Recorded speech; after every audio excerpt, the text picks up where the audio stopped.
No, look, there is a mechanism, there is a bilateral mechanism which is available. It might not have been a completely formalized kind of a mechanism of the sorts, in the form of a treaty organization, but there are understandings, there are flag meetings which you hold, you have confidence building measures like, the DGMOs talking to each other, there are hotlines available. So there are mechanisms which are available. Yes, they might not be a very formalized kind of a mechanism, some kind of a treaty mechanism, but nevertheless, there are mechanisms which are available. No, look, that is something which uh, they they have taken it to those people because for them they want to keep the UN involved, and they continue to agree to the presence of the UN observers on the LOC.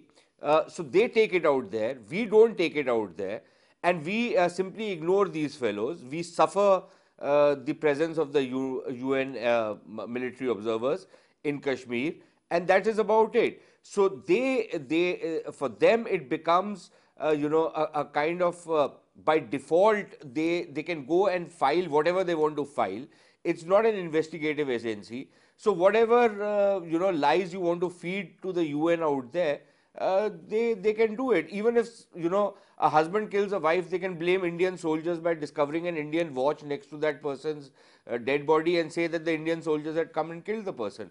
It means nothing to nobody. It's like a fake FIR. No, India is questioning the relevance because it has become a completely irrelevant and a redundant body. The Indian position is extremely clear that post the Simla Agreement in 1972, the UN military observers have absolutely no role to play on the line of control. And the sooner this anachronism from history is disbanded, the better it is for everybody. And the UN, which keeps cribbing about spending so much money, will save some good money because these 30-40 people who are part of the UNMOGIP are basically having a paid holiday at everybody else's expense. It's a lovely place to spend your summers in. 6 months they are in Srinagar, lovely place to spend summers in. And you get a UN salary for doing what? Nothing, twiddling your thumbs.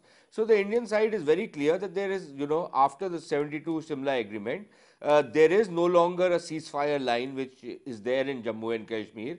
What we now have is a line of control, and the UN has absolutely no business to interfere in the line of control. So it's become redundant. As a result, it has no relevance left.